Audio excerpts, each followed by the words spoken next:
Retour sur le plateau de la 23e édition de Bomaye saison 5. Maintenant, c'est le moment du conseil familial. J'arrange d'abord mes choses. Je prends ma correction. C'est-à-dire, il y a une maman qui vend dans une quincaillerie là-bas à Soie. Ouais. Elle s'appelle Maman Vigino. Ouais, elle vend à la quincaillerie là-bas à Soie. Elle a son mari aussi dans la quincaillerie. Donc, les deux sont là dans la quincaillerie. Ouais. J'ai dit que... Hein? Son mari, c'est Papa Claude. T'as dit non, il ne rate jamais l'émission. Il ne rate jamais l'émission. Bon, mais non, il ne rate jamais l'émission. Ben, maintenant, ils disent que non, on attend le conseil familial. on attend le conseil familial. Maintenant, alors, c'est comme ça que je suis en train de descendre. Nayo. Je viens de finir le sport. Je suis en train de descendre de Total Ngusso pour arriver à Tradex Éleveur. Je vois une dame qui me croise. Quand moi je descends, elle est en train de monter. Oh, on ne se connaît pas. Hein? Bon, elle me connaît, moi, elle ne la connaît pas. Bonjour, monsieur. Bon, moi, je suis gentil. Hein. Je dis aussi, bonjour, madame. Après, elle dit que, j'aime bien votre émission. Félicitations, vous faites très bien cette émission-là. Je dis, ah, madame, vraiment, merci. C'est ma part de souffrance. C'est-à-dire, Jésus avait porté sa croix, voici ma part. Bavardez ici chaque lundi à 19h. Bavardez chaque jeudi à 19h. Voilà ma part de souffrance. Là, elle était contente. Mais ça, c'est bien. Ça, c'est bien. C'est-à-dire que même quand l'émission, tu bavardes ici comme ça, on ne te paye pas. Quand tu marches en route, quand même, les gens disent que non, bon, mais vraiment, c'est bien ce que tu fais. Tu sensibilises les gens et puis tu fouettes. On comprend. Je dis voilà. Donc maintenant, quel est le sujet qui est sur la table du conseil familial aujourd'hui? C'est le sujet des femmes qui ne se souviennent jamais de la date de l'anniversaire de leur mari. Ah oui. C'est-à-dire qu'il y a les femmes ici dehors. Donc elle est mariée. Bien mariée. Elle est même partie à la mairie, partie même à l'église, partie partout. Mais elle ne se souvient jamais de la date de naissance de son mari. Pour annoncer son anniversaire, non, pour lui souhaiter joyeux anniversaire, pour faire les surprises et tout ça là. Mais c'est grave. C'est grave. C'est-à-dire que le dossier là, ça c'est un dossier, j'ai examiné, j'ai étudié, j'ai analysé, j'ai tourné comme ça là. J'ai compris que c'est des situations graves. Et les femmes mariées ne savent pas ça. À partir d'aujourd'hui, c'est-à-dire que quelqu'un avait fini tout ce qu'il avait dit ici au conseil familial, parce que j'ai les choses à dire, hein, voici tout ce qu'il avait dit. Vous êtes fini. Et ça, vous savez que vous êtes en danger. C'est-à-dire que vous courez le risque d'être victime. Je parle des femmes mariées là, non. Vous courez le risque d'être victime d'un détournement de mari. Ah oui. Vous ne savez pas. Bomaye souffre. Hein? Bomaye souffre pour faire les enquêtes. Bomaye souffre pour fouiller les sujets. Mais aujourd'hui, vous allez comprendre que dès que l'émission va finir, vous allez courir dans la chambre chercher la carte nationale d'identité de votre mari pour regarder sa date de naissance pour ne plus jamais oublier d'organiser son anniversaire. Ouais. Parce qu'il y a les gens ici dehors. Les profiteuses. C'est-à-dire qu'elle se souvient de la date de naissance de ton mari plus que toi-même. J'ai dit qu'elle se souvient. Les étudiantes, non? Mouf. J'ai dit que moi, je connais une étudiante, elle se souvient de la date. Elle peut même connaître la date de naissance même de 10 hommes mariés. Non. Oh là là. Et pour elle, ce n'est pas compliqué. Hein? Non, ce n'est pas compliqué. Donc, vous voyez que pour les étudiants, là, c'est compliqué. Tu vois une étudiante qui achète seulement un chocolat, plaquette de chocolat. 500. Elle emballe à 50 avec le papier cadeau. Ah oui. Et c'est ton mari qu'elle appelle. C'est ton mari qu'elle appelle pour lui souhaiter joyeux anniversaire à 6 h du matin. À 6 h du matin. Et dès qu'elle appelle à 6 h du matin, là, elle a déjà fait les calculs pour dire qu'il ne faut pas qu'il fasse un autre programme pour la journée. Comme j'ai déjà souhaité joyeux anniversaire à 6 h du matin, en même temps, elle annonce directement à ton mari qu'elle a un gros cadeau pour lui. Dès que ton mari entend qu'il y a un gros cadeau, il fait comment?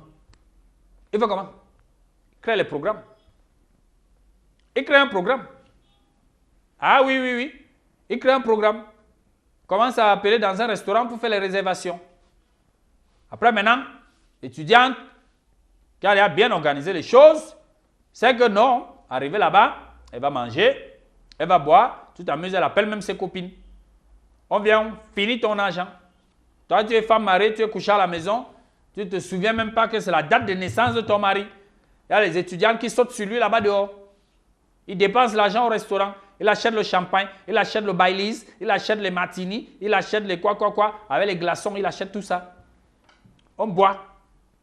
On boit, on consomme ton argent. Toi, tu es à la maison, tu n'es même pas au courant. Pourquoi? Parce que tu étais un peu négligente seulement comme ça. Tu crois que si tu avais retenu la date de son anniversaire, à l'heure là, à 19h là, il ne serait pas avec toi, il serait avec qui? Il ne serait pas. Si tu lui dis donc, bon, j'ai fait un gros gâteau à la maison pour l'anniversaire et les enfants même déjà ont déjà dit que papa c'est ton anniversaire, maman, on organise l'anniversaire de papa comment? Ils vont organiser et au plus tard, 18h, il sera déjà à la maison parce que c'est l'anniversaire. Tu es là, tu ne te souviens pas et les étudiants partent faire la récupération. La récupération sentimentale. Tu es fini. Les étudiants, ouf! Il y a les étudiants. Bon, d'autres même, on dit qu'ils sont étudiants comme ça, ils ne fréquentent même pas. Non, ils sont seulement dehors pour récupérer les dates d'anniversaire des maris des gens. Ouais. C'est le travail. Attendez, arrange bien ma correction. Ma main devient rouge. Hein. Correction, c'est même, c'est pas facile. Voilà. Donc, les étudiantes qui passent leur temps dehors, quand on te dit même qu'elle est étudiante là, non. Parfois, elle va arrêter même en seconde. Mais comme elle se promène aussi, elle arrête aussi un peu les dossiers comme ça, elle se promène avec. On dit que bon, tu fais quoi dans la vie? Je suis étudiante. Voilà. Dans quelle faculté? À l'université de Soie. Quelle faculté? Université de Soie, non? Ok, ça va. Sinon, ça se passe bien. Ah, le trimestre passé, ce n'était pas très bien. Hein? Là, le trimestre à l'université. C'est à partir de là qu'on vous attrape. Partez arracher les maris des gens. Vous achetez la plaquette de chocolat de 500. La plaquette de chocolat de 500 pour détourner un mari. Lui aussi, il dépense des centaines de mille pour organiser l'anniversaire. Après, hop, boîte de nuit. Boîte de nuit. Coller la chaussure. Coller. Il danse. Le jour de son anniversaire, il danse. Toi, tu es à la maison, tu dors, tu dis que vraiment le travail va tuer le type là au bureau. Quel travail? Quel travail va le tuer au bureau? Les étudiants l'ont déjà détourné. On l'a trompé avec une plaquette de chocolat de 500. Puis au moment où on lui donne le cadeau, là, il est déjà sous, il ne connaît même pas ce qu'on lui a donné. Oh, celle qui croit qu'elles ont terminé le tableau, elle peut t'acheter un sous-vêtement homme.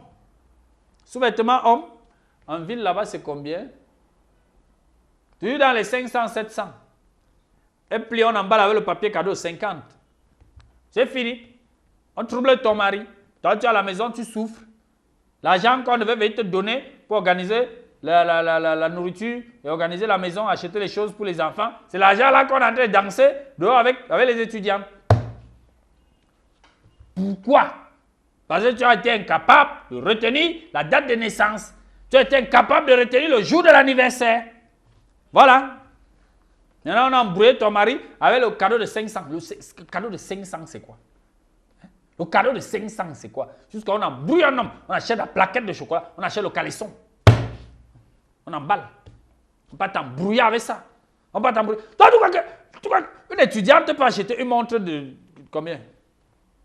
Une montre. Une étudiante peut acheter une montre de 35 000 pour donner à un homme.